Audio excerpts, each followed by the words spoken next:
City Ravi ಅವರನ್ನ ಇಡೀ ರಾತ್ರಿ ಸುತ್ತಾಡಿಸಿದ್ದಾರೆ. ಇದರ ಬಗ್ಗೆ ಒಂದಿಷ್ಟು ಅನುಮಾನ ವ್ಯಕ್ತವಾಗ್ತಾ ಇರುವಂತದ್ದು. ಮತ್ತೊಂದು ಕಡೆ ಮತ್ತೊಂದು ದೃಷ್ಟಿಕೋನದಲ್ಲಿ ನೋಡೋದಾದ್ರೂ ಕೂಡ ಯಾವುದೇ ಒಬ್ಬ ಪ್ರಭಾವಿ ವ್ಯಕ್ತಿ ಅಥವಾ ಒಂದು ದೊಡ್ಡ ಇಮೇಜ್ ಅನ್ನ ಹೊಂದಿರುವಂತಹ ವ್ಯಕ್ತಿಯನ್ನ ಅರೆಸ್ಟ್ ಮಾಡಿದಂತಹ ಸಂದರ್ಭದಲ್ಲಿ, ಅದು ಕೂಡ ರಾತ್ರೋರಾತ್ರಿ ಅರೆಸ್ಟ್ ಮಾಡಿದಂತಹ ಸಂದರ್ಭದಲ್ಲಿ ಏನಾಗುತ್ತೆ ಅಂತ ಹೇಳಿದ್ರೆ, ಯಾವುದೋ ಒಂದು ಠಾಣೆಯಲ್ಲಿ ಅವರನ್ನು ಇಟ್ಟಿದ್ದಾರೆ ಅಂತ ಗೊತ್ತಾಗ್ತಿದ್ದಂತೆ ಅಲ್ಲಿ ಸುಖಾಸುಮ್ಮನೆ ಒಂದಿಷ್ಟು ಪ್ರಾಬ್ಲಮ್ಸ್ ಎದುರಾಗುತ್ತೆ, ಒಂದಿಷ್ಟು ಬೆಂಬಲಿಗರು ಬರುವಂಥದ್ದು, ಜೊತೆಗೆ ಒಂದಿಷ್ಟು ಕೂಗಾಟ ಹರಚಾಟ ಇದ್ದೇ ಇರುತ್ತೆ.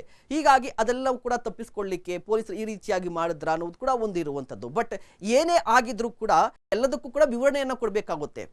ಇನ್ನೇನು ಕೆಲವೇ ಕ್ಷಣಗಳಲ್ಲಿ ಅಥವಾ ಕೆಲವೇ ಗಂಟೆಗಳಲ್ಲಿ ಸಿಟಿ ರವಿ ಅವ್ರನ್ನ ಕೋರ್ಟ್ಗೆ ಹಾಜರುಪಡಿಸ್ತಾರೆ. ಆ ಸಂದರ್ಭದಲ್ಲಿ ಕೋರ್ಟ್ನಲ್ಲಿ ಸಿಟಿ ರವಿ ಅವರು ಕೂಡ ತಮ್ಮ ವಾದವನ್ನ ಮಾಡಬಹುದು. ಈ ರೀತಿಯಾಗಿ ನನ್ನ ಸುತ್ತಾಡಿಸಿದ್ರು, ಒಂದಿಷ್ಟು ಭಯ ಪಡುವಂತ ರೀತಿಯಲ್ಲಿ ಮಾಡಿದ್ರು, ನನ್ನ ಗಾಯ ಆಗಿದೆ, ಏನಾದರೂ ಹೇಳ್ಬೋದು. ಬಟ್ ಅದಕ್ಕೆ ಪೊಲೀಸರು ಕೂಡ ವಿವರಣೆಯನ್ನು ಕೊಡಬೇಕಾಗುತ್ತೆ. ಯಾವ ಕಾರಣಕ್ಕಾಗಿ ನಾವು ಸುತ್ತಾಡಿಸಿದ್ವಿ, ರೀಸನ್ ಏನು, ಈ ರೀತಿ ಸುತ್ತಾಟ ಮಾಡ್ಲಿಕ್ಕೆ ರೀಸನ್ ಏನು, ಇದರ ಜೊತೆಗೆ ಎಷ್ಟು ದಿನ ವಶಕ್ಕೆ ಪಡಿತಾರೆ, ಏನು ಹೇಳ್ತಾರೆ ಅನ್ನೋದು ಕೂಡ ಕುತೂಹಲಕ್ಕೆ ಕಾರಣವಾಗಿರುವಂಥದ್ದು.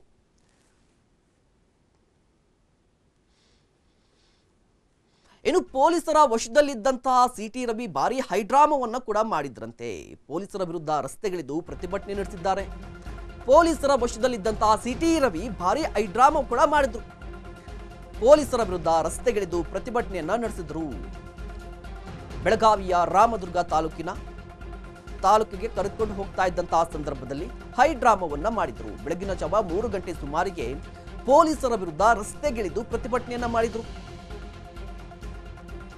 ಪೊಲೀಸರು ಒಂದು ಕಡೆಯಿಂದ ಮತ್ತೊಂದು ಕಡೆಗೆ ಸುತ್ತಾಡಿಸ್ತಾ ಇದ್ರು. ಈ ಸಂದರ್ಭದಲ್ಲಿ ರಾಮದುರ್ಗ ಈ ಕಡೆಗೆ ಕರೆದುಕೊಂಡು ಹೋಗ್ತಾ ಇದ್ದಂತಹ ಸಂದರ್ಭದಲ್ಲಿ ಬೆಳಗ್ಗೆ 3 ಗಂಟೆ ಸುಮಾರಿಗೆ ಸಿಟಿ ರವಿ ಅವರು ಕೂಡ ಫ್ರಸ್ಟ್ರೇಟ್ ಆಗಿದೆ, ಕೇಳಿದ್ದಾರೆ, ಪ್ರತಿಭಟಿಸಿದ್ದಾರೆ, ರಸ್ತೆಗಿಳಿದು ಪ್ರತಿಭಟನೆ ನಡೆಸಿರುವಂತದ್ದು. ಯಾವ ಕಾರಣಕ್ಕಾಗಿ ಈ ರೀತಿಯಾಗಿ ಸುತ್ತಾಡಿಸ್ತಿದ್ದೀರಾ, ನಿಮ್ಮ ಉದ್ದೇಶ ಏನ್ರಿ, ಇನ್ ಕೊಲ್ಲೋದಾ, ಮರ್ಡರ್ ಮಾಡೋದಾ, ಈ ರೀತಿಯಾಗಿ ಪ್ರಶ್ನೆಗಳನ್ನ ಕೇಳಿರುವಂತದ್ದು. ಯಾವುದೇ ಆರೋಪಿಯ ವಿಚಾರಕ್ಕೆ ಸಂಬಂಧಪಟ್ಟಂತೆ ಈ ರೀತಿಯಾಗಿ ಪೊಲೀಸರು ನಡೆದುಕೊಳ್ಳೋದಿಲ್ಲ. ಬಟ್ ನನ್ನ ವಿರುದ್ಧ ಯಾಕೆ ಈ ರೀತಿಯಾಗಿ ನಡೆದುಕೊಳ್ತಾ ಇದ್ದೀರಾ ಅನ್ನುವ ಪ್ರಶ್ನೆಗಳನ್ನ ಕೇಳಿರುವಂಥದ್ದು. ಸಾಮಾನ್ಯವಾಗಿ ಕೇಳಲೇಬೇಕಾಗುತ್ತೆ. ಕಾರಣ ಏನಪ್ಪಾ ಅಂತ ಹೇಳಿದ್ರೆ, ನಿಮಗೆ ಸುಖಾಸುಮ್ಮನೆ ಸುತ್ತಾಡಿಸೋದು ಅಂತ ಹೇಳಿದ್ರೆ ಅದು ಮಾನಸಿಕ ಹಿಂಸೆ ರೀ, ಮಾನಸಿಕ ಹಿಂಸೆ. ಅದು ಗೊಂದಲಮಯವಾಗುತ್ತೆ, ಕಂಪ್ಲೀಟ್ ಗೊಂದಲಮಯವಾಗಿರುತ್ತೆ. ಮೈಂಡಲ್ಲಿ ಏನೇನೋ ಓಡ್ತಾ ಇರುತ್ತೆ, ಒಂದಿಷ್ಟು ಆತಂಕ ಕೂಡ ಕಾರಣವಾಗುತ್ತೆ, ಫ್ರಸ್ಟ್ರೇಟ್ ಆಗ್ತಾರೆ. ಅದೇ ರೀತಿಯಾಗಿ ಸಿಟಿ ರವಿ ಅವರು ಕೂಡ ಆಕ್ರೋಶಗೊಂಡಿರುವಂಥದ್ದು ದೃಶ್ಯಾವಳಿಯಲ್ಲಿ ಗಮನಿಸ್ತಾ ಇರಬಹುದು. ಬರೋಬ್ಬರಿ ಒಂದು ಬೆಳಗಿನ ಜಾವ 3 ಗಂಟೆ ಸುಮಾರಿಗೆ ಏನು ರಾತ್ರಿ ನಿಮ್ಮನ್ನ ರಾತ್ರಿ ಅರೆಸ್ಟ್ ಆಗ್ತಾರೆ. ಅದಾದ ಬಳಿಕ ಖಾನಾಪುರದಿಂದ ಒಂದಿಷ್ಟು ಸುತ್ತಾಟ ನಡೆಯುತ್ತೆ. ಬೆಳಗಿನ ಜಾವ 3 ಗಂಟೆವರೆಗೂ ಸುತ್ತಾಡಿಸ್ತಾನೆ ಇದ್ದಂತಹ ಸಂದರ್ಭದಲ್ಲಿ ಎಂತಹ ವ್ಯಕ್ತಿಗೂ ಕೂಡ ಒಂದಿಷ್ಟು ಫ್ರಸ್ಟ್ರೇಟ್ ಆಗೇ ಆಗುತ್ತೆ. ಪ್ರಶ್ನೆಯನ್ನ ಕೇಳಿದ್ದಾರೆ ಸಿಟಿ ರವಿ ಅವರು, ಯಾವ ಕಾರಣಕ್ಕಾಗಿ, ಯಾಕೆ ಸುತ್ತಾಡಿಸ್ತಿದ್ದೀರಾ ಅಂತ ಕೂಡ ಫ್ರಸ್ಟ್ರೇಟ್ ಆಗಿ ಒಂದಿಷ್ಟು ಪ್ರತಿಭಟನೆ ಕೂಡ ನಡೆಸಿದ್ದಾರೆ. ನೋಡಿ.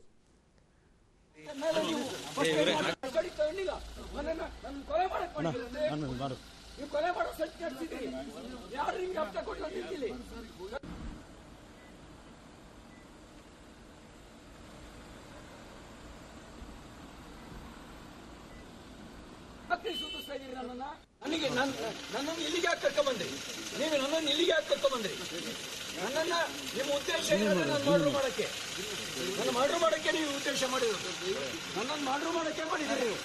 ಇಲ್ಲ ಅಂದ್ರೆ ಯಾಕೆ ಸುತ್ತಿಸ್ತಾ ಇದ್ದೀರಿ? 11 ಗಂಟೆಯಿಂದ ನೀವು ಖಾನಾಪುರದಿಂದ ಎಲ್ಲ ಸುತ್ಕೊಂಡ್ ಬಂದ್ರಿ, ನೀವು ಯಾಕೆ ಸುತ್ತಿಸ್ತಾ ಇದ್ದೀರಿ ನನ್ನನ್ನ? ಇನ್ನು ಪೊಲೀಸರ ವಶದಲ್ಲಿರುವಂತಹ ಸಿಟಿ ರವಿ ಅವರು ಪೊಲೀಸರ ವಿರುದ್ಧವೇ ಆಕ್ರೋಶವನ್ನು ಹೊರಹಾಕಿದ್ದಾರೆ. ಅಶ್ಲೀಲ ಪದ ಬಳಕೆ ಆರೋಪದಲ್ಲಿ ಸಿಟಿ ರವಿ ಅವರ ಬಂಧನವಾಗಿದೆ. ಪೊಲೀಸರು ನನ್ನ ಇಡೀ ರಾತ್ರಿ ಬೆಳಗಾವಿ ಸುತ್ತಾಡಿಸಿದ್ದಾರೆ. ಪೊಲೀಸರ ವಿರುದ್ಧ ಬಿಜೆಪಿ ಎಂಎಲ್ಸಿ ಸಿಟಿ ರವಿ ವಾಗ್ದಾಳಿಯನ್ನ ನಡೆಸಿದ್ದಾರೆ. ಡಿಸಿಎಂ ನಡವಳಿಕೆ ಹೇಗಿತ್ತು ಅಂತ ನೀವೇ ಗಮನಿಸಿದ್ದೀರಿ. ಹೆಬ್ಬಾಳ್ಕರ್ ಅವರ ನಡವಳಿಕೆ ಹೇಗಿತ್ತು ಅಂತ ಗಮನಿಸಿದ್ದೀರಿ. ನಾನು ದೂರು ಕೊಟ್ಟರೂ ಎಫ್ಐಆರ್ ದಾಖಲು ಮಾಡಲಿಲ್ಲ. ಮಾನಸಿಕ ಹಿಂಸೆ ಕೊಡಲು ಈ ರೀತಿ ಷಡ್ಯಂತ್ರ ಮಾಡಿದ್ದಾರೆ ಅನ್ನುವ ಆರೋಪವನ್ನ ಸಿಟಿ ರವಿ ಮಾಡ್ತಾ ಇದ್ದಾರೆ. ಒಂದು ಕಡೆ ಅಶ್ಲೀಲ ಪದ ಬಳಕೆ ಆರೋಪದಲ್ಲಿ ಸಿಟಿ ರವಿ ಅವರನ್ನ ವಶಕ್ಕೆ ಪಡೆದಾಗಿದೆ. ಇದರ ನಡುವೆ ರಾತ್ರಿ ಇಡೀ ಸುತ್ತಾಡಿಸಿದ್ರಲ್ವಾ, ಈ ವಿಚಾರಕ್ಕೆ ಸಂಬಂಧಪಟ್ಟಂತೆ ಈಗ ಸಿಟಿ ರವಿ ಅವರು ಪೊಲೀಸರ ಜೊತೆಗೆ ಡಿಸಿಎಂ ಡಿಕೆ ಶಿವಕುಮಾರ್ ಜೊತೆಗೆ ಲಕ್ಷ್ಮೀ ಹೆಬ್ಬಾಳ್ಕರ್ ವಿರುದ್ಧವೂ ಕೂಡ ಆರೋಪಗಳನ್ನು ಮಾಡ್ತಾ ಇದ್ದಾರೆ. ಮಾನಸಿಕವಾಗಿ ಹಿಂಸೆಯನ್ನ ಕೊಡಲಿಕ್ಕೆ ಷಡ್ಯಂತ್ರವನ್ನ ರೂಪಿಸಿದ್ದಾರೆ ಅನ್ನುವ ಆರೋಪವನ್ನ ಮಾಡಿದ್ದಾರೆ ಸಿಟಿ ರವಿ ಅವರು.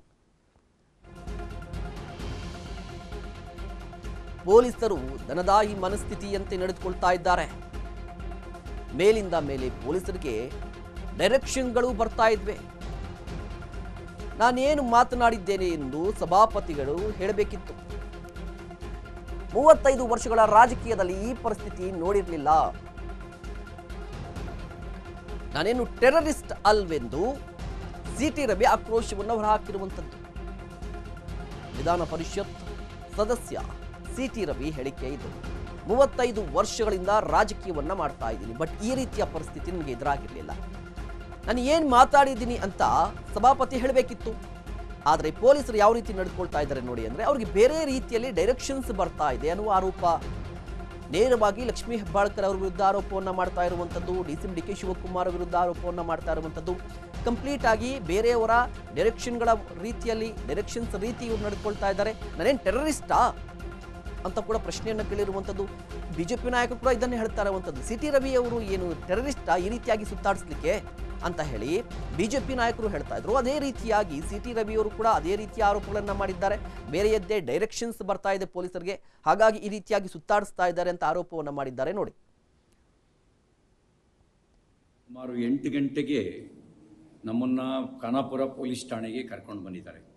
ನನ್ನ ಮೇಲೆ ಯಾವ ಮೊಕದ್ದಮೆ ದಾಖಲಾಗಿದೆ ಅಂತ ನನಗೆ ಹೇಳಿಲ್ಲ. ನಾನು ಕೊಟ್ಟ ದೂರನ್ನು ಗಂಟೆಗಟ್ಟಲೆಯಿಂದ ಸ್ವೀಕಾರ ಮಾಡ್ದಲೇ ನಾನು 0 FIR ಹಾಕಿ ಅಂತ ಹೇಳ್ತಾ ಇದ್ದೀನಿ.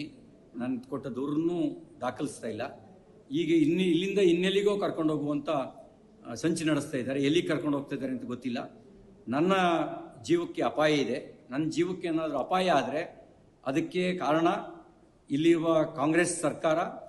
ಅವ್ರ ಜವಾಬ್ದಾರಿ ಹೊತ್ಕೋಬೇಕಾಗತ್ತೆ. ನನ್ನ ವಿರುದ್ಧ ಸುಳ್ಳು ಸುದ್ದಿ ಹಬ್ಬಿಸಿ ಸುಳ್ಳು ಕಂಪ್ಲೇಂಟ್ ಕೊಟ್ಟು ನನ್ನನ್ನು ಕೊಲೆ ಮಾಡ್ತಕ್ಕಂಥ ಸಂಚು ನಡೆಸಿದ್ದಾರೆ. ಇದಕ್ಕೆ ಸಂಬಂಧಪಟ್ಟಂತೆ ನಾನು ಸಭಾಪತಿಗಳಿಗೂ ಈಗಾಗಲೇ ದೂರು ಕೊಟ್ಟಿದ್ದೀನಿ. ಹತ್ತತ್ರ 3:30-3:45 ಗಂಟೆ ಆಯಿತು ನಾನು ಪೊಲೀಸ್ ಠಾಣೆಗೆ ಬಂದು.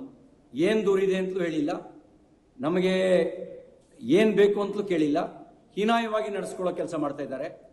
ಮತ್ತು ಇಲ್ಲಿಂದ ಎಲ್ಲಿಗೆ ಕರ್ಕೊಂಡು ಹೋಗ್ತಾರೆ ಅನ್ನೋದು ಕೂಡ ನನಗೆ ಸ್ಪಷ್ಟತೆ ಇಲ್ಲ. ನನ್ನ ಜೀವಕ್ಕೆ ಏನಾದರೂ ತೊಂದರೆ ಆದರೆ ಅದಕ್ಕೆ ಪೊಲೀಸರು ಮತ್ತು ಇಲ್ಲಿಯ ಸರ್ಕಾರ, ವಿಶೇಷವಾಗಿ ಲಕ್ಷ್ಮೀ ಹೆಬ್ಬಾಳ್ಕರ್, DK ಶಿವಕುಮಾರ್ ಅವ್ರ ತಂಡವೇ ಇದಕ್ಕೆ ಕಾರಣ ಆಗುತ್ತೆ ಅನ್ನೋದನ್ನು ಈ ಮೂಲಕ ನಾನು ತಿಳಿಸೋದಕ್ಕೆ ಬಯಸ್ತಾ ಇದ್ದೀನಿ. ಎಲ್ಲವೂ ನಿಗೂಢವಾಗಿದೆ. ಯಾವುದೋ ಕ್ರಿಮಿನಲ್ಗಳನ್ನು ನಡೆಸ್ಕೊಳ್ಳೋ ರೀತಿಯಲ್ಲಿ ನಡೆಸ್ಕೊಳ್ತಾ ಇದ್ದಾರೆ. ಅವರು ನಡೆಸ್ಕೊಳ್ತಿರೋ ರೀತಿ ಅನುಮಾನ ಹುಟ್ಟಿಸ್ತಾ ಇದೆ. ಪ್ರತಿಯೊಂದು ನಡೆಯೂ ಕೂಡ ಅನುಮಾನಾಸ್ಪದವಾಗಿದೆ ಅವರು ನಡ್ಕೊಳ್ತಿರ್ತಕ್ಕಂಥ ರೀತಿ. ನಾನೊಬ್ಬ ಜನಪ್ರತಿನಿಧಿಯಾಗಿ ಮಂತ್ರಿಯಾಗಿ ಕೆಲಸ ಮಾಡಿದವನು. ನಾನು ಕೊಟ್ಟ ದೂರಿಗೆ 0 FIR ರಿಜಿಸ್ಟರ್ ಮಾಡಿ ಅಂತ ಹೇಳಿದ್ರೆ ಮೀನಾಮೇಷ ಎಣಿಸ್ತಾ ಇದ್ದಾರೆ. ಇದೆಲ್ಲವೂ ಅವರು ತುರ್ತು ಪರಿಸ್ಥಿತಿಯ ಕಾಲಘಟ್ಟದಲ್ಲಿ ನಡ್ಕೊಳ್ಳೋ ರೀತಿಯಲ್ಲಿ ನಡ್ಕೊಳ್ತಾ ಇದ್ದಾರೆ. ಸುಮಾರು